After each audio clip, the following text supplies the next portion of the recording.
Welcome back to Tirupati Sri Prajna DSC YouTube channel. మన తిరుపతి శ్రీ ప్రజ్ఞ సంబంధించిన ఆ యొక్క యూట్యూబ్ ఛానల్లో మనం ప్రతిరోజు కూడా వీడియోస్ అయితే ఈ విధంగా అయితే అప్లోడ్ చేస్తున్నాం. ఇందులో భాగంగా 3, 4, 5 తరగతులకు సంబంధించిన ఇంగ్లీష్కి సంబంధించి మనం టాప్ 160 బిట్స్ అనేవి టెక్స్ట్ బుక్ ఓరియంటెడ్గా డిస్కస్ చేస్తూ వస్తున్నాం. ఈ వీడియోని డిఎస్సి రాసే మీ మిత్రులందరికీ కూడా షేర్ చేయండి, అప్పుడే ఎక్కువ మందికి రీచ్ అవుతుంది. ఇంకా ఈ యొక్క వీడియో కింద హైప్ బటన్ ఉంటుంది, హైప్ బటన్ మీరు క్లిక్ చేసినా కూడా చాలామందికి ఇది రీచ్ కావడం జరుగుతుంది. ఈ విషయాన్ని అయితే మీరు చేసి పెట్టాలి. ఈ వీడియోని ఇంకా చివరి వరకు చూడండి. ఈ వీడియోకి సంబంధించిన పార్ట్ 1 వీడియో కూడా మనం ఆల్రెడీ అప్లోడ్ చేసేసాం. ఒక క్వశ్చన్ డిస్కస్ చేస్తున్నామంటే ఆ క్వశ్చన్కి సంబంధించిన 4 ఆప్షన్లు డిస్కస్ చేయడం మాత్రమే కాదు, ఆ క్వశ్చన్కి సంబంధించిన కాన్సెప్ట్ని డిస్కస్ కూడా చేస్తున్నాం. ఆ క్వశ్చన్కి సంబంధించి మనం ఇంకా ఏ విధంగా అడుగుతారు, ఆ క్వశ్చన్ ఇంకా ఎలా మనకు ట్విస్ట్ చేయడానికి అవకాశం ఉంది, ఇలాంటి అంశాలన్నీ కూడా దాదాపు తెలుసుకుంటూ ఈ యొక్క పార్ట్ని అయితే కంప్లీట్ చేసేస్తాం. తిరుపతి శ్రీ ప్రజ్ఞ డిఎస్సికి సంబంధించి గత డిఎస్సిలో ఎన్నో ఉద్యోగాలు సాధింపచేసి ప్రతి ఒక్కరిని కూడా ఉన్నత స్థాయిలో ఉండే విధంగా మన తిరుపతి శ్రీ ప్రజ్ఞ అయితే చేయడం జరిగింది. మరియు ఈ యొక్క డిఎస్సికి సంబంధించి ఆన్లైన్ మరియు ఆఫ్లైన్ బ్యాచ్ అన్నీ కూడా దిగ్విజయంగా స్టార్ట్ కావడం జరిగింది. మీరు కూడా ఈ యొక్క ఆఫ్లైన్ బ్యాచ్లో జాయిన్ అవ్వాలనుకుంటే స్క్రీన్ పైన కనిపిస్తున్న నెంబర్కి అయితే కాల్ చేయండి. ఆఫ్లైన్ బ్యాచ్ యొక్క షెడ్యూల్ ఎలా ఉంటుందంటే ప్రతిరోజు కూడా మనం టెక్స్ట్ బుక్ ఓరియంటెడ్గా క్లాసులు అనేవి కండక్ట్ చేస్తాం. ఏ రోజు జరిగిన సిలబస్పై మరుసటి రోజు 50 మార్కుల డైలీ టెస్ట్ అనేది కండక్ట్ చేస్తాం. అదే రోజు సాయంత్రం మార్క్స్ మరియు ర్యాంక్స్ అనేది ప్రొవైడ్ చేయడం జరుగుతుంది. మరియు ఆఫ్లైన్ కాకుండా ఆన్లైన్ కావాలనుకున్న వారందరికీ కూడా మన ప్లేస్టోర్లో తిరుపతి శ్రీ ప్రజ్ఞ డిఎస్సి యాప్ అయితే ఉంటుంది. దానికి సంబంధించి మీరు ఆన్లైన్ కోర్స్ కూడా తీసుకోవచ్చు. మరియు ఎగ్జామ్ బ్యాచ్ కూడా మనకు సక్సెస్ఫుల్గా రన్ అవుతూ ఉంది. ఒక షెడ్యూల్ అనేది ప్రకటించేసి ఆ షెడ్యూల్ ప్రకారం ప్రతిరోజు కూడా మనమైతే ఎగ్జామ్స్ అనేది కండక్ట్ చేస్తూ వస్తున్నాం. ఈ కోర్స్ పేరు బాహుబలి. ప్రతి ఒక్కరు కూడా ఈ అవకాశాన్ని కూడా యూజ్ చేసుకోండి. తర్వాత స్కూల్ అసిస్టెంట్కి సంబంధించి మనం ఎగ్జామ్ బ్యాచ్ అనేది కూడా స్టార్ట్ చేసాం. ప్రతి ఒక్కరు కూడా ఇవన్నీ కూడా ఉపయోగించుకొని రాబోయే డిఎస్సిలో ఖచ్చితంగా ఉద్యోగం సాధిస్తారని ఆశిస్తూ ఈరోజు వీడియోని అయితే మొదలుపెట్టేద్దాం. ఈరోజు మొదటి ప్రశ్న, డిస్మే అంటే మీన్స్ అని చెప్పి అడగడం జరిగింది. ఇక్కడ డిస్మే అంటే ఏ ఫీలింగ్ ఆఫ్ అన్హ్యాపీనెస్, బాధలో వచ్చే అనుభూతి. డిస్మే అంటే ఏ ఫీలింగ్ ఆఫ్ అన్హ్యాపీనెస్ అని చెప్పవచ్చు. తర్వాత ప్రశ్న చూద్దాం. ఇక్కడ మనం గమనిద్దాం. My father had a mobile phone, what is the phone here. ఇక్కడ my father had a mobile phone అని చెప్పి ఇవ్వడం జరిగింది. ఇక్కడ ఫోన్ అనేది ఏమిటి? సాధారణంగా గమనిస్తే ఏ మొబైల్ ఫోన్ అనేది ఆబ్జెక్ట్ ప్లేస్లో ఉంది. ఇది మొత్తంగా చూసుకున్నట్టయితే నౌన్ అని చెప్పవచ్చు. కానీ ఇక్కడ ఫోన్ని మాత్రమే అడగడం జరిగింది. ఇక్కడ ఫోన్ని మాత్రమే ఇక్కడ పర్టికులర్గా చేయడం జరిగింది కాబట్టి ఈ ఫోన్ కంటే ముందుది మొత్తం అంటే మొబైల్ అనేది లేదా ఏ మొబైల్ అనేది అడ్జెక్టివ్ అవుతుంది. ఫోన్ అనేది మనకు నౌన్గా మారిపోతుంది. నౌన్ చూసుకున్నట్టయితే రకరకాలుగా ఉంటాయి. ఏదైనా సరే నౌన్ అంటే ఏమిటి? ఏదైనా సరే పేర్లను తెలియజేసి దాన్ని నౌన్ అంటారు. నౌన్లో రకరకాలుగా ఉంటాయి. ప్రాపర్ నౌన్ అని, కామన్ నౌన్ అని, కలెక్టివ్ నౌన్ అని, మెటీరియల్ నౌన్ అని, అబ్స్ట్రాక్ట్ నౌన్ అని, ఇలా 5 టైప్స్గా ఉంటాయి. ప్రాపర్ నౌన్ అంటే ఏదైనా సరే ఒక పర్టికులర్గా తన యొక్క పేరును తెలియజేసేదాన్ని ప్రాపర్ నౌన్ అంటారు. ఉదాహరణకి ఫోన్ విషయాన్ని తీసుకుంటే LG, Samsung, Nokia, iPhone, Redmi, Realme ఇవన్నీ కూడా ప్రాపర్ నౌన్ని తెలియజేస్తాయి. అలా కాకుండా వాటికి సంబంధించిన జాతిని మొత్తాన్ని తెలియజేసేది కామన్ నౌన్ అని చెప్పవచ్చు. ఈ యొక్క రెడ్మీ, రియల్మీ, నోకియా, శాంసంగ్ ఇవన్నీ కూడా ఫోన్కి సంబంధించింది కాబట్టి ఇక్కడ ఫోన్ అనేది కామన్ నౌన్ కిందికి వస్తుంది.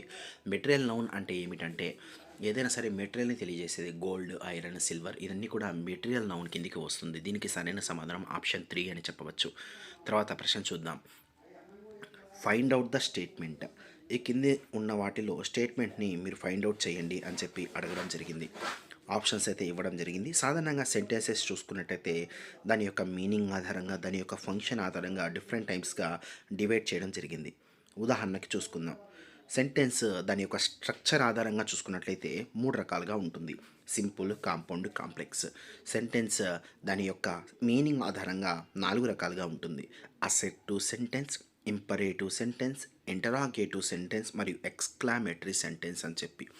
ఓకేనా? ఇక్కడ ఒక స్టేట్మెంట్ అంటే మనం సింపుల్గా అసెర్టివ్ సెంటెన్స్ని మనమైతే ఫైండ్ అవుట్ చేయాలి. ఒక స్టేట్మెంట్ అంటే మనమైతే అసెర్టివ్ సెంటెన్స్ని ఫైండ్ అవుట్ చేయాలి. ఉదాహరణకి అసెర్టివ్ సెంటెన్స్ అంటే ఏమిటంటే స్టేట్మెంట్ కానీ, ఫ్యాక్ట్స్ కానీ, డిక్లరేషన్ కానీ చెప్పే వాక్యాలను అసెర్టివ్ సెంటెన్స్ అని పిలుస్తారు. దీనికి మరొక పేరే డిక్లరేటివ్ సెంటెన్స్ అని పిలుస్తారు. ఈ యొక్క అసెర్టివ్ సెంటెన్స్ అనేది మనకు సబ్జెక్ట్‌తోనే స్టార్ట్ అవుతాయి. ఈ విషయాన్ని అయితే మైండ్‌లో పెట్టుకోండి. ఆ తర్వాత మనకు ఇంటరాగేటివ్ సెంటెన్స్ అంటే ఏదైనా సరే మనం ప్రశ్నిస్తే అటువంటి ప్రశ్నించే వాక్యాలను ఇంటరాగేటివ్ సెంటెన్స్ అంటారు. ఇది క్వెషన్ మార్క్‌తో ఎండ్ అవుతాయి. అయితే మనకు తర్వాత చూస్తే ఎక్స్‌క్లామేటరీ సెంటెన్స్ సడన్‌గా గానీ, స్ట్రాంగ్ ఫీలింగ్స్ గానీ వ్యక్తపరిచే వాక్యాలను ఎక్స్‌క్లామేటరీ సెంటెన్స్ అంటారు. ఇది ఇందులో ఖచ్చితంగా ఎక్స్‌క్లామేటరీ మార్క్ అనేది ఖచ్చితంగా యూజ్ చేయబడుతుంది. ఈ విషయాన్నయితే మైండ్‌లో పెట్టుకోండి. ఆ తర్వాత ఇంపరేటివ్ సెంటెన్స్ అంటే కమాండ్స్ కానీ, ఆర్డర్స్ కానీ, రిక్వెస్ట్ కానీ, సజెషన్స్‌తో గానీ మనకైతే తెలిపే వాక్యాలను ఇంపరేటివ్ సెంటెన్స్ అని పిలవడం జరుగుతుంది. ఈ వాక్యాలు వి1తో కానీ, డోంట్‌తో కానీ, లెట్, ప్లీజ్ వీటితో అయితే ప్రారంభమవుతాయి అని చెప్పవచ్చు. అయితే ఇక్కడ ఒక స్టేట్మెంట్‌ని ఐడెంటిఫై చేయమని చెప్పారు. స్టేట్మెంట్‌ని ఐడెంటిఫై చేయాలంటే మనం ఖచ్చితంగా అసెర్టివ్ ఆర్ డిక్లరేటివ్ సెంటెన్స్‌ని ఐడెంటిఫై చేయాలా.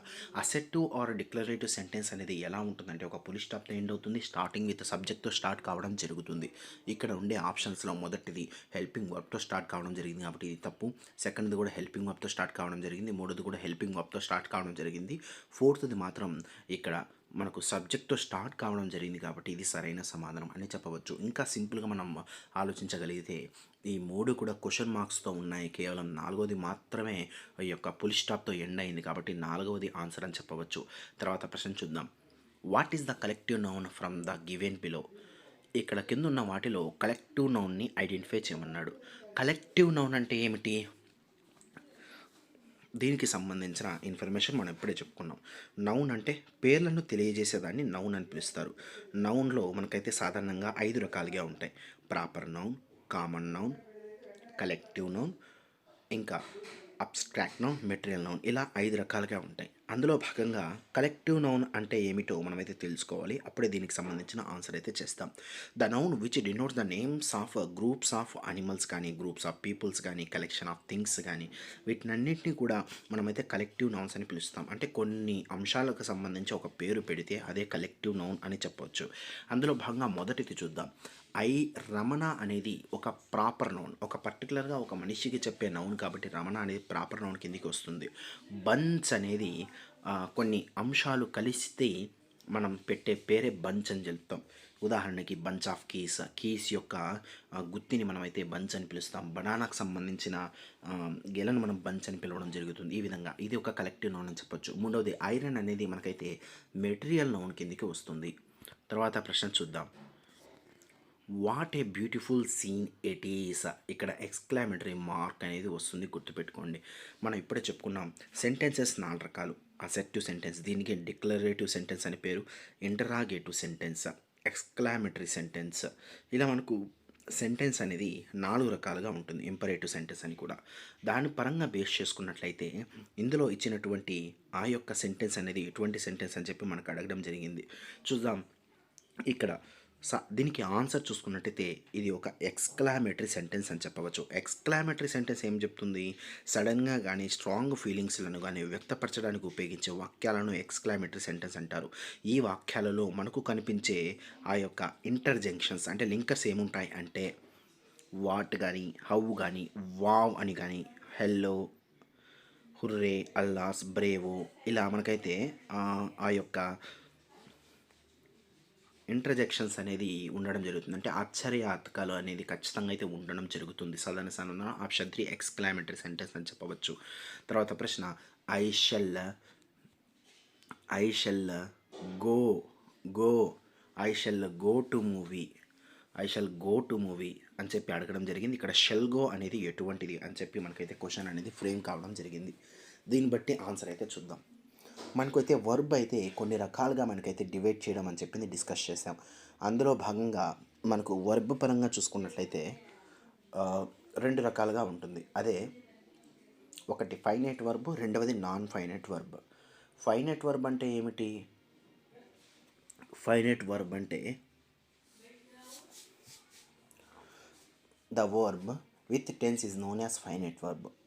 అంటే టెన్స్ని చెప్పే వర్బ్ని ఫైనైట్ వర్బ్ అంటారు. టెన్స్ని చెప్పని వర్బ్ని నాన్ ఫైనైట్ వర్బ్ అని చెప్పి పిలవడం జరుగుతుంది. అయితే నాన్ ఫైనైట్ వర్బ్కి సంబంధించి సాధారణంగా చూద్దాం. మొదటిది టు ఇన్ఫినిటివ్. టు ఇన్ఫినిటివ్ అంటే ఏమిటి అంటే టు ఇన్ఫినిటీకి సంబంధించిన ఇన్ఫర్మేషన్ అయితే మనం ఇప్పుడు తెలుసుకుందాం. టు ఇన్ఫినిటివ్ అంటే ఏదైనా సరే దాని యొక్క స్పీకర్ యొక్క పర్పస్ని తెలియజేస్తుంది. అదే దాన్ని అయితే టు ఇన్ఫినిటివ్ అని పిలుస్తారు. ఓకే, చూసినట్టయితే having seen the accident Rahul fell unconscious. ఇక్కడ హ్యావింగ్ సీన్ అనేది ఏమిటి అంటే ఇది ఇక్కడ సీన్ అనేది V3లో ఉంది కాబట్టి ఇది సింపుల్గా మనం పర్ఫెక్ట్ పార్టిసిపుల్ కిందికి చెప్పవచ్చు. తర్వాత ప్రశ్న, the word pounced means. Pounced అంటే అర్థము ఏమిటంటే fall suddenly on and seized with the claws. దీన్నే పౌన్స్డ్ అని పిలుస్తారు. తర్వాత ప్రశ్న, Raju and Ravi are friends. ఇక్కడ ఫ్రెండ్స్ అనే పదానికి ఆపోజిట్ వర్డ్ ఏంది అని చెప్పి చెప్పడం జరిగింది. అంటే యాంటోనిమ్ కనుక్కోవాలి. ఫ్రెండ్స్ అనే పదానికి యాంటోనిమ్ ఫోర్స్ అని చెప్పవచ్చు. తర్వాత ప్రశ్న, Raju and I went to the park. Here park అనేది ఎటువంటిది? మనం సింపుల్గా ఏమని ఆన్సర్ పెట్టాలి అంటే ఇది ఆబ్జెక్ట్ ప్లేస్లో ఉంది కాబట్టి నౌన్ అని చెప్పి సింపుల్గా ఆన్సర్ పెట్టవచ్చు. ఇంకా ఇన్ డెప్త్గా ఆలోచిస్తే ఇక్కడ ద అనే ఆర్టికల్ తర్వాత ఉంది కాబట్టి ఇది ఒక నౌన్ అని చెప్పవచ్చు. ఏదైనా సరే ఆర్టికల్స్ మనం ఎప్పుడు యూజ్ చేస్తాము, ఏదైనా సరే సబ్జెక్ట్స్ లేదా నౌన్కి ముందు అయితే ఆర్టికల్స్ అయితే యూజ్ చేస్తాము. దాన్ని బేస్ చేసుకొని కూడా మనం సింపుల్గా నౌన్ అనే ఆన్సర్ అయితే పెట్టవచ్చు. తర్వాత ప్రశ్న, సినోనిమ్స్ ఆఫ్ వండర్ఫుల్. వండర్ఫుల్ యొక్క సినోనిమ్స్ని కనుగొనండి అని చెప్పి అడగడం జరిగింది. వండర్ఫుల్ యొక్క సినోనిమ్స్ అంటే ఆప్షన్ 1 అడ్మిరబుల్ అని చెప్పవచ్చు. తర్వాత ప్రశ్న, సినోనిమ్స్ ఆఫ్ అకేషనలీ. అకేషనలీ అనే పదానికి సినోనిమ్ని కనుక్కోమన్నారు. అకేషనలీ అంటే అప్పుడప్పుడు అనే అర్థాన్ని ఇచ్చేది ఆన్సర్ అని చెప్పి చెప్పవచ్చు. అదే మనకు ఆప్షన్ 1 నౌ అండ్ దెన్ అని చెప్పవచ్చు. తర్వాత ప్రశ్న చూద్దాం. Horsley hills is a well known tourist spot. Here the underline word is. దీనికి సరైన సమాధానం చూద్దాం. Horsley hills is a wonderful tourist spot అని చెప్పి చెప్పడం జరిగింది. ఇందులో వెల్ నౌన్ అనేది ఎటువంటిది? సాధారణంగా చూద్దాం. ఇది ఆబ్జెక్ట్ ప్లేస్లో ఉంది. ఇదంతా కూడా ఆబ్జెక్ట్ ప్లేస్లో ఉంది. ఆబ్జెక్ట్ ప్లేస్లో ఉంది కాబట్టి ఇక్కడ నౌన్ కానీ ప్రనౌన్ కానీ ఉండాలా. ఇక్కడ నౌన్ లేదు, ప్రనౌన్ లేదు. ఇక్కడ మనం ఒకసారి గమనిస్తే ప్రనౌన్ లేదు కాబట్టి దీన్ని నౌన్గా మనం భావించాలా. ఎక్కడి వరకు నౌను? ఏ అనే ఆర్టికల్ వరకు కూడా మనకైతే నౌన్గా అయితే భావిస్తాం. ఇక్కడ టూరిస్ట్ స్పాట్ మొత్తం అండర్లైన్ చేసింటే ఇదంతా కూడా నౌన్ అయ్యేది, కానీ వెల్ నౌన్కి మాత్రమే అండర్లైన్ చేయడం జరిగింది. ఇక్కడున్న టూరిస్ట్ స్పాట్ అనే యొక్క నౌన్కి వెల్ నౌన్ అనే ఒక అడ్జెక్టివ్ అనేది చేరింది. ఇది ఒకటి కాదు 2 పదాలు కలిసి ఒక అడ్జెక్టివ్గా మారింది కాబట్టి దీన్ని కాంపౌండ్ అడ్జెక్టివ్ అని పిలవడం జరుగుతుంది. తర్వాత ప్రశ్న, యాంటోనిమ్స్ ఆఫ్ జాలీ. జాలీ యొక్క యాంటోనిమ్ని కనుగొనండి అంటే జాలీకి యాంటోనిమ్ మిజరబుల్ అని చెప్పవచ్చు. తర్వాత ప్రశ్న, find proper punctuation mark for the given below. Where are you going. ఇక్కడ క్వశ్చన్ చేస్తున్నారు కాబట్టి క్వశ్చన్ మార్క్ అనేది పెట్టవలసి ఉంటుంది. First option answer. తర్వాత ప్రశ్న, pick the wrong statement. Wrong స్టేట్మెంట్ని పిక్ చేయమన్నారు. డిక్షనరీకి సంబంధించి ఇన్ఫర్మేషన్ ఇచ్చాడు. డిక్షనరీకి సంబంధించి మనకు ఆ టెక్స్ట్ బుక్స్లో కూడా క్లియర్గా మెన్షన్ చేయడం జరిగింది. దాన్ని బేస్ చేసుకుని ఆన్సర్ చూద్దాం. మొదటిది, dictionary tells us how a word pronounced. ఇది సరైనది. ఒక వర్డ్ని మనం ఎలా ప్రొనౌన్స్ చేయాలా అనేది డిక్షనరీ అనేది చెప్తుంది. అంటే ఒక వర్డ్ ఇచ్చి ఆ వర్డ్ ప్రక్కన ఫొనెటిక్స్లో దాన్ని ఎలా ప్రొనౌన్స్ చేయాలా అని చెప్పి మనకు ఆ ఫొనెటిక్స్ సంబంధించిన స్క్రిప్ట్లో అయితే డిస్ప్లే చేయడం జరుగుతుంది. తర్వాత the dictionary tells us what a word means. అంటే ఆ యొక్క పదం యొక్క అర్థాన్ని కూడా మనకు డిక్షనరీ అనేది ఈజీగా తెలియజేస్తుంది. తర్వాత a dictionary does not show us different parts of speech. ఇది కాదు. ఎందుకంటే ఒక వర్డ్ ఇస్తే ఆ వర్డ్ అనేది మనకు ఎటువంటి పార్ట్ ఆఫ్ స్పీచ్లో ఖచ్చితంగా డిక్షనరీ అనేది చెప్తుంది. అయితే ఇక్కడ చెప్పదు అని చెప్పించాడు కాబట్టి ఇది రాంగ్ స్టేట్మెంట్ కాబట్టి ఇది చెప్పాలి. తర్వాత a dictionary shows etymology. Etymology సూచిస్తుంది. అంటే ఎటిమాలజీ అంటే ఏమిటి అంటే ఆ వర్డ్ అనేది ఎలా పుట్టిందో కూడా ఈ యొక్క డిక్షనరీ అనేది మనకి చెప్పడానికి అవకాశం ఉంది. తర్వాత ప్రశ్న, ఇంటెలిజెన్స్ మీన్స్. ఇంటెలిజెన్స్ అంటే ఇచ్చిన ఆప్షన్లో ఆప్షన్ 1 నాలెడ్జ్ అని చెప్పవచ్చు. తర్వాత ప్రశ్న చూద్దాం. Choose the context that meaning of the underline words in the following sentences. He narrated everything to his mother. ఇక్కడ దీనికి సంబంధించిన అర్థాన్ని ఫస్ట్ ఆఫ్ ఆల్ తెలుసుకుందాం. ఏం చెప్పాడు? తను తన తల్లికి మొత్తం ప్రతిదీ కూడా చెప్పాడు అంటే భూతకాలానికి సంబంధించి పాస్ట్ టెన్స్కి సంబంధించి ఇక్కడైతే చెప్పడం జరిగింది. అయితే ఇచ్చిన ఆ యొక్క ఆప్షన్స్లలో కూడా ఏదైతే పాస్ట్ టెన్స్ ఉందో దాన్నే చూస్ చేసుకోవాలి. అలా బేస్ చేసుకొని సింపుల్గా మనం టోల్డ్ అని చెప్పి ఆన్సర్ అయితే పెట్టడం అయితే జరుగుతుంది. అయితే మనం చెప్పాడు అన్న అర్థంలోనే V2లోనే మనం ఇక్కడ తీసుకోవాలి. తర్వాత ప్రశ్న చూద్దాం. I shall meet you at 5 PM tomorrow to underline word is. ఇక్కడ మనం ఒకసారి గమనించినట్లయితే అట్ అనేది ఏమిటి? అట్ అనేది మనకైతే ప్రిపోజిషన్ని తెలియజేస్తుంది. ప్రిపోజిషన్ అంటే మనకు నౌన్కి ముందు ఉన్నటువంటి వాటిని ప్రిపోజిషన్ అని పిలవడం జరుగుతుంది. ప్రిపోజిషన్ అయితే ఇక్కడ ఇచ్చినటువంటి అట్ అనే ప్రిపోజిషన్ దేన్ని తెలియజేస్తుంది? ప్లేసా, డైరెక్షనా, రిలేషనా, టైమా? సాధారణంగా చూసుకున్నట్టయితే I shall meet you at 5 PM tomorrow అంటే ఇక్కడ టైంని తెలియజేస్తుంది కాబట్టి దాన్ని బేస్ చేసుకొని సింపుల్గా మనం ఆప్షన్ 4 ప్రిపోజిషన్ ఆఫ్ టైం అని పెట్టవచ్చు. తర్వాత ప్రశ్న Leela does every task on time. Leela అనే అమ్మాయి ప్రతి పనిని కూడా టైంకి చేసేస్తుంది. అయితే ఇక్కడ లీలాని ఏమని పిలుస్తారు అంటే పంక్చువల్ గర్ల్ అని పిలుస్తారు. తర్వాత ప్రశ్న అంటే ఏదైనా సరే టైంకి ప్రతి టాస్క్ని కూడా కంప్లీట్ చేస్తే అటువంటి వారిని పంక్చువల్ అని పిలుస్తారు. తర్వాత ప్రశ్న చూద్దాం. Read the following statements and say whether they are denoting habitual actions or not. Habitual యాక్షన్స్ని చెప్పే వాక్యాలు కింది వాటిలో ఒకసారి చెక్ చేయండి. చెప్పేకైతే ఎస్ పెట్టండి, లేదంటే నో పెట్టండి అని చెప్పి మనకైతే క్వశ్చన్ అయితే ఇవ్వడం జరిగింది. హ్యాబిచువల్ యాక్షన్స్ ఎప్పుడు కూడా మనమైతే సింపుల్ ప్రెజెంట్లో అయితే యూజ్ చేస్తాం. అయితే ఆ సింపుల్ ప్రెజెంట్కి సంబంధించిన స్ట్రక్చర్ అయితే మన మైండ్లో ఉంటే ఈజీగా మనమైతే ఆన్సర్ చేయవచ్చు. మొదటిని చూద్దాం. He cooked food డెలిషియస్లీ. ఇక్కడ కుక్కుడు అని ఉంది కాబట్టి ఇది పాస్ట్ టెన్స్ని తెలియజేస్తుంది కాబట్టి ఇక్కడ మనం నో అని పెడతాం. తర్వాత she helps the poor. Helps ఇక్కడ ఈ యొక్క V1కి ఎస్ అనేది యాడ్ అయింది. V1కి ఎస్ ఎప్పుడు యాడ్ అవుతుంది? థర్డ్ పర్సన్ సింగులర్ అనేది సబ్జెక్ట్ ప్లేస్లో ఉన్నప్పుడు ఆ యొక్క సబ్జెక్ట్ అనేది సింగులర్ అని చెప్పడానికి మనకైతే V1కి అయితే ఎస్ అనేది యాడ్ కావడం జరుగుతుంది. అది కూడా మనకైతే ప్రజెంట్ టెన్స్లో యాడ్ కావడం జరుగుతుంది కాబట్టి ఇది ఒక హ్యాబిచువల్ యాక్షన్ అని చెప్పవచ్చు. దీనికి సమాధానం ఎస్, సరైన సమాధానం ఆప్షన్ 2. తర్వాత ప్రశ్న చూద్దాం. We spoke English. Express the sentence in habitual usage. We spoke English. దీన్ని వచ్చి హ్యాబిచువల్ యూసేజ్. హ్యాబిచువల్ యూసేజ్ అంటే సింపుల్ ప్రెజెంట్ టెన్స్లో అయితే మనమైతే తెలియజేయాలి. మొదటిది చూద్దాం. We have spoken English. ఇది కాదు, ఎందుకంటే ఇది వచ్చి పర్ఫెక్ట్ టెన్స్ని తెలియజేస్తుంది.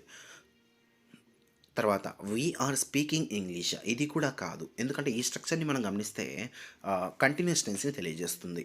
వీ స్పీక్ ఇంగ్లీష్ ఇది సరైనదే. వీ డస్ స్పీక్ ఇంగ్లీష్ ఇది తప్పు. అంటే సెంటెన్స్ ప్రకారంగా చూసుకున్నట్టయితే ఈ రెండు కూడా అయ్యే ఛాన్స్ ఉంది, కానీ ఇక్కడ డస్ అనేది మనం వాడకూడదు. వీ డూ స్పీక్ ఇంగ్లీష్ అంటే సరైన సమాధానం వస్తుంది. డస్ అనేది ఎప్పుడు వాడాలా? సాధారణంగా చూసుకున్నట్టయితే సింపుల్ ప్రెజెంట్ టెన్స్లో డూ లేదా డస్ అనే హెల్పింగ్ వర్బ్స్ అయితే మనం వాడాలి. అయితే ఇక్కడ డస్ ఎప్పుడు వాడాలి అంటే ఆ యొక్క సబ్జెక్ట్ ప్లేస్లో ఉన్నప్పుడు థర్డ్ పర్సన్ సింగులర్ ఉన్నప్పుడు మాత్రమే డస్ అనేది వాడవలసి ఉంటుంది. కానీ ఇక్కడ ఫస్ట్ పర్సన్ ప్లూరల్ ఉంది కాబట్టి డస్ అనేది వాడకూడదు. ఈ యొక్క సెంటెన్స్ రాంగ్. సరైన సమాధానం ఆప్షన్ 3 అనేది సరైనది. ఈ విషయాన్ని అయితే గుర్తుపెట్టుకోండి. తర్వాత ప్రశ్న, ఇక్కడ మూడు వర్బ్స్ అయితే ఇవ్వడం జరిగింది. మూడు ఆ యొక్క టెన్సెస్కి సంబంధించి మనకైతే ఇర్రెగ్యులర్ వర్బ్స్ని అయితే కనుక్కోమని చెప్పాడు. రెగ్యులర్ వర్బ్స్, ఇర్రెగ్యులర్ వర్బ్స్ అంటే ఏమిటి? ఏదైనా సరే బేస్ ఫామ్ ఆఫ్ వర్బ్ తన యొక్క ఆ యొక్క టెన్స్ని మార్చుకునేటప్పుడు డి కానీ ఈడి కానీ యాడ్ చేసుకుంటే దాన్ని రెగ్యులర్ వర్బ్ అంటారు. యాడ్ చేయకోకుంటే దాన్ని ఇర్రెగ్యులర్ వర్బ్ అంటారు. మొదటి చూద్దాం. రీడ్, రెడ్, రీడ్ ఇది మనకు ఇర్రెగ్యులర్ వర్బ్ అని చెప్పవచ్చు, ఎందుకంటే వీటిల్లో మనప్పుడు అది సింపుల్గా అలానే ఉంది కాబట్టి. తర్వాత లీవ్, లీవ్డ్, లీవ్డ్ ఇది ఇర్రెగ్యులర్ వర్బ్. కాల్డ్, కాల్డ్ ఇది కూడా ఇర్రెగ్యులర్ వర్బ్. సరైన సమాధానం ఆప్షన్ 1. తర్వాత ప్రశ్న, థ్రోన్ ఈజ్. ఆప్షన్స్ అయితే ఇవ్వబడింది. థ్రోన్ అని దేని పిలుస్తారంటే ఒక రాయల్ సీట్ని థ్రోన్ అని పిలుస్తారు.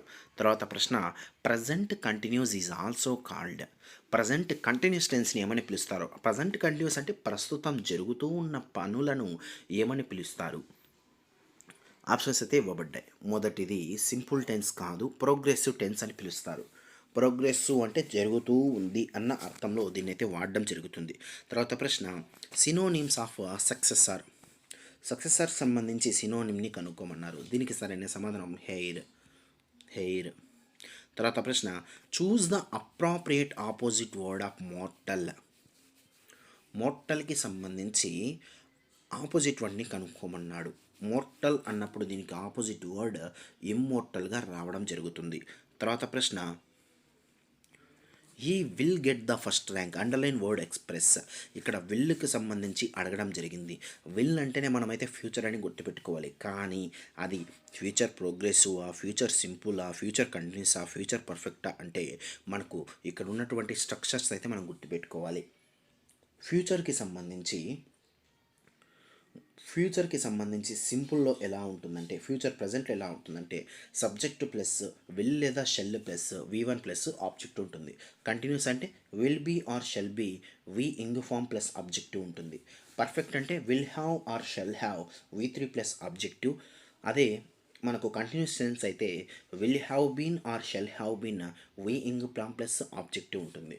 మనం ఇక్కడ ఉన్న ఆ యొక్క స్ట్రక్చర్స్ని బేస్ చేసుకుంటే దీనికి సరైన సమాధానం ఇక్కడ will or shall plus V1 ఉంది కాబట్టి దీనికి సరైన సమాధానం ఫ్యూచర్ సింపుల్ అని చెప్పవచ్చు. తర్వాత ప్రశ్న చూద్దాం. I dash the tax today. ఇక్కడ పేకి సంబంధించి సరైనది రాయమని చెప్పాడు. మొదటిది పేస్ కాదు, ఎందుకంటే పేస్ అనేది మనం ఎప్పుడు వాడతాము, థర్డ్ పర్సన్ సింగులర్ ఉన్నప్పుడు మనమైతే పేస్ అనేది వాడడం జరుగుతుంది. తర్వాత పే అనేది సరైన సమాధానం. మూడవది చూద్దాం. ఇక్కడ మనం ఒకసారి గమనిస్తే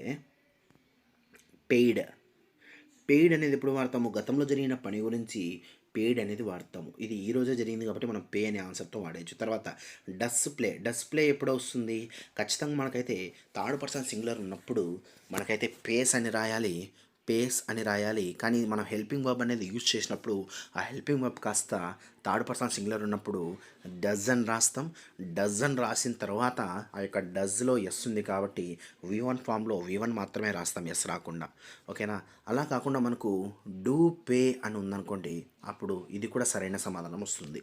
తర్వాత ప్రశ్న చూద్దాం. సెంటెన్స్ వితౌట్ సబ్జెక్ట్, దాన్ని ఏమని పిలుస్తారు? మనం ఇప్పుడే చెప్పుకున్నాం. ఆ సెంటెన్స్ మనకు 4 టైప్స్ ఉంటాయి: అసెర్టివ్, ఇంట్రాగేటివ్, డిక్లరేటివ్, ఇంపరేటివ్. అయితే సబ్జెక్టు లేనటువంటి సెంటెన్స్ని ఏమని పిలుస్తారంటే ఇంపరేటివ్ సెంటెన్స్ అని పిలవడం జరుగుతుంది. ఇది కమాండ్స్ కానీ ఆర్డర్స్ కానీ వంటి వాటికి తెలియజేయడానికైతే ఉపయోగించడం జరుగుతుంది. తర్వాత లవ్కి సంబంధించి యాంటోనిమ్ని కనుగొమన్నారు. లవ్కి సంబంధించి యాంటోనిమ్ ఏమిటంటే హేట్ అని వస్తుంది. లవ్కి సంబంధించి యాంటోనిమ్ లవ్వుడ్ కాదు, లవ్వింగ్ కాదు, హేటెడ్ కూడా కాదు. సరైన సమాధానం ఆల్ ఆర్ రాంగ్. హేట్ అనేది ఆన్సర్ వస్తుంది. తర్వాత ప్రశ్న, if I dash you I would consult a doctor. ఇక్కడ చూడండి, దీనికి సంబంధించి మనం ఆన్సర్ చూసుకున్నట్టయితే వర్ అనేది వాడాలి. సాధారణంగా వర్ అనేది మనము ఎప్పుడు వాడతాము అంటే ఖచ్చితంగా వర్ అనేది మనకు సబ్జెక్ట్ ప్లేస్లో ప్లూరల్ ఉన్నప్పుడు వాడడానికి అవకాశం ఉంటుంది. కానీ ఇక్కడ ఎందుకు వాడడం అనేది చాలా జాగ్రత్తగా చూసుకోండి. సాధారణంగా మనం చూసుకున్నట్టయితే ఇఫ్ కండిషన్ సంబంధించి మనకు 4 ఉంటాయి: పాసిబుల్, ఇంపాసిబుల్, అన్ఫుల్ఫిల్, జీరో. వీటికి సంబంధించి మనం ఒకసారి గమనిస్తే ఇంపాసిబుల్ కండిషన్స్ అనేది మనం చూద్దాం. ఇంపాసిబుల్ కండిషన్ అనేది ఏం తెలియజేస్తుంది అంటే రియల్ సిచ్యువేషన్ అయితే తెలియజేయదు, కేవలం ఊహాజనితమైనది లేదా ఇంపాసిబుల్ ఫ్యూచర్ హ్యాపెన్స్ అంటే జరగని దాన్ని తెలియజేస్తుంది. అంటే నో పాసిబిలిటీ ఆఫ్ ఫ్యూచర్ హ్యాపెన్స్ని ఇదైతే చెప్తుంది. అంటే ఏమిటి, దీని అర్థం ఏమిటి అంటే జరగదు, కానీ అలా జరిగి ఉంటే నేను ఈ పని చేస్తాను అన్న అర్థంలో వాడాలి. అలా వాడాలంటే మనం ఖచ్చితంగా ఇమాజినరీ థింగ్స్ లేదా oblique wishes, oblique desires, oblique situations ఇవన్నీ కూడా మనం చెప్పేటప్పుడు వర్న్ అయితే వర్బ్గా ఉపయోగించుకోవాలి. దీన్ని బేస్ చేసుకొని మనం చూద్దాం. నేనే నీవైంటే నేను డాక్టర్ని కన్సల్ట్ అయ్యేవాడిని అన్న అర్థంలో ఇదైతే వాడతాం కాబట్టి సరైన సమాధానం వర్ అని చెప్పవచ్చు. తర్వాత ప్రశ్న చూద్దాం. Birbal vent to the merchants house. ఇక్కడ అపాస్ట్రోఫీ ఏన్ని తెలియజేస్తుంది? మనకైతే అపాస్ట్రోఫీ రకరకాలుగా యూసేజ్ తెలియజేస్తుంది. ఇక్కడ మర్చెంట్స్ హౌస్ ఎస్ ముందర అపాస్ట్రోఫీ పెట్టాడు కాబట్టి ఇది తన యొక్క ఓనర్షిప్ని తెలియజేస్తుంది మరియు అది అతనికి చెందినదిగా తెలియజేస్తుంది. ఎస్ పెట్టడం వల్ల ఇది ఎలా మారుతుంది అంటే మర్చెంట్ యొక్క అంటే వ్యాపారి యొక్క గృహంగా తెలియజేస్తుంది. సరైన సమాధానం ఆప్షన్ 3. తర్వాత ప్రశ్న చూద్దాం. What is correct according to the Britain language? Britain language ప్రకారం ఏది కరెక్ట్ అంటే దీన్ని డూ నాట్, ఇక్కడ డూకి నాట్కి మధ్య స్పేస్ లేకుండా రాయకూడదు. బ్రిటన్ లాంగ్వేజ్ సంబంధించి డూకి నాట్కి ఈ విధంగా స్పేస్ వచ్చినట్టు రాయాలా. డోంట్ అనేది మనకు బ్రిటన్ లాంగ్వేజ్లో రాయకూడదు. డూ నాట్ అనే మాత్రమే రాయాలా. సరైన సమాధానం ఆప్షన్ 2. తర్వాత ప్రశ్న చూద్దాం. Use the apostrophe in the given sentence. The teachers wife wanted a needle. ఇక్కడ టీచర్స్ వైఫ్ అనేది మనకైతే అపాస్ట్రఫీ ఎక్కడ యూజ్ చేయాలా అంటే సరైన సమాధానం ఆప్షన్ 1లో యూజ్ చేయాలా. ఎప్పుడైతే ఆప్షన్ 1లో మనం టీచర్స్ వైఫ్ దగ్గర మనం ఆర్కి ఎస్కి మధ్యలో అపాస్ట్రఫీ యూజ్ చేస్తామో దీని అర్థం ఎలా మారుతుందంటే టీచర్ యొక్క భార్య అన్న అర్థంలో వాడుతుంది. అలా కాకుండా మనము అపాస్ట్రఫీ ఎండ్లో వాడితే టీచర్ల భార్యగా మారిపోతుంది. ఓకేనా, అంటే మనం ఫస్ట్ ఆప్షన్ అనేది ఆన్సర్ పెట్టాలి. తర్వాత రైట్ ద ఎనాగ్రామ్ ఇది రైట్ ద ఎనాగ్రామ్ ఆఫ్ వేస్ట్. ఎనాగ్రామ్ అంటే ఏమిటి? ఒక వర్డ్ ఉంటుంది, ఆ వర్డ్లో లెటర్స్ ఉంటాయి, ఆ లెటర్స్ని మనం జంబ్లింగ్ చేసి ఒక కొత్త మీనింగ్ వచ్చిన వర్డ్ లాగా మనమైతే వాడాలి. ఉదాహరణకి వేస్ట్ అనేది ఉంది, వేస్ట్ని బేస్ చేసుకొని మనకు వేరే మీనింగ్ వచ్చే కరెక్ట్ వర్డ్ని అయితే మనం వాడాలి. అంటే ఆ వర్డ్లో కూడా సేమ్ ఈ ఎన్ని అక్షరాలు యూజ్ చేసి ఉంటామో అన్ని అక్షరాలే ఉండాలి. ఎన్ని అక్షరాలు ఎన్నిసార్లు యూజ్ చేసినామో అన్ని అక్షరాలు అన్నిసార్లే యూజ్ చేయాలి. వాటిని అనాగ్రామ్ అని పిలుస్తారు. ఇక్కడ వేస్ట్ కాస్త మొదటిది చూద్దాం. ఇక్కడ వేట్స్ అని ఉంది, దీనికి మీనింగ్ లేదు కాబట్టి ఇది ఆన్సర్ రాదు. టేస్ట్ అని ఉంది, దీంట్లో డబ్బు లేదు కాబట్టి ఇది ఆన్సర్ రాదు. స్వీట్ అనేది ఆన్సర్ అని చెప్పవచ్చు. తర్వాత ప్రశ్న చూద్దాం. What states about the origin of the word in the dictionary entry. Dictionary ఎంట్రీలో పదం యొక్క పుట్టుక గురించి తెలియజేసే దానిని ఏమని పిలుస్తారంటే సరైన సమాధానం ఆప్షన్ 2 ఎటిమాలజీ అని చెప్పవచ్చు. 78వ ప్రశ్న. AWL stands for Indian dictionary ప్రకారం ఈ యొక్క డిక్షనరీ ఎంట్రీ ప్రకారం AWL అనేది ఏం తెలియజేస్తుంది అంటే సరైన సమాధానం అమెరికన్ వరల్డ్ లిస్ట్ని తెలియజేస్తుంది. తర్వాత ప్రశ్న. The natural word combinations are called. Word కాంబినేషన్ని ఏమని పిలుస్తారంటే కొలకేషన్స్ అని పిలుస్తారు. వర్డ్ యొక్క కాంబినేషన్ని కొలకేషన్స్ అని పిలుస్తారు. ఉదాహరణకి ఏం చేస్తాము, కోల్డ్ అనే ఒక వర్డ్, బాటిల్ అనే ఒక వర్డ్, రెండు కలిపి కోల్డ్ బాటిల్.